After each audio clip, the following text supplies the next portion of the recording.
জি, যেটি হ্যালো। জানতে চাচ্ছিলাম যে চালের দামের ক্ষেত্রে কি ধরনের প্রভাব পড়বে? এই যে ৮ লাখ টন প্রায় এই মৌসুমে আমনে চালের উৎপাদন, ধানের উৎপাদন কম হচ্ছে, সেক্ষেত্রে চালের বাজারে কতটা প্রভাব পড়বে বলে আপনার মনে হয়?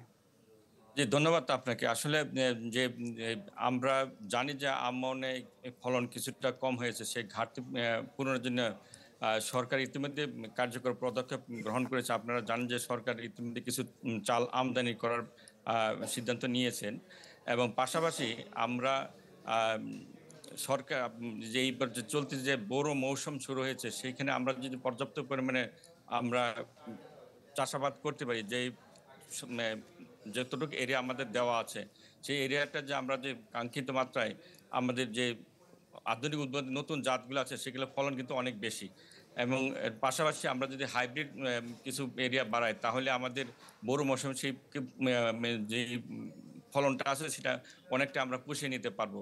কিন্তু হ্যাঁ, এই মুহূর্তে হয়তোবা সাময়িক যে ফলন যে বাজারে একটু চালের আ অস্বস্তি আছে, সেটা কিন্তু আমন কিন্তু এখন মাছের সবার ঘরে, ঘরে আছে।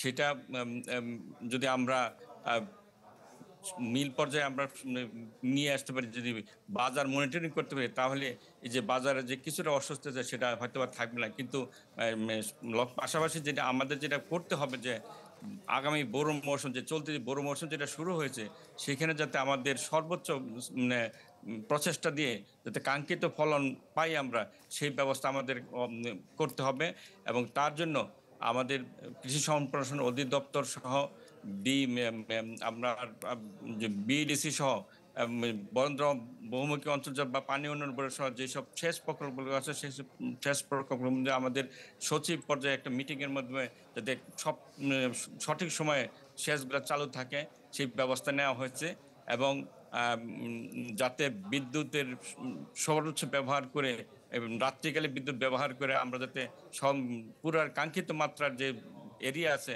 সেটা বোরোর ফলন যাতে আবাদ করতে পারে, সেইটার পর্যাপ্ত ব্যবস্থা নেওয়া হয়েছে। আমরা যদি এইসব সার্বিক কার্যক্রম যদি পরিচালনা করতে পারি, তাহলে যে বাজারে যে এখন কিছুটা অস্বস্তি আছে, সেটা হয়তোবা আমাদের কাটিয়ে উঠতে পারবো।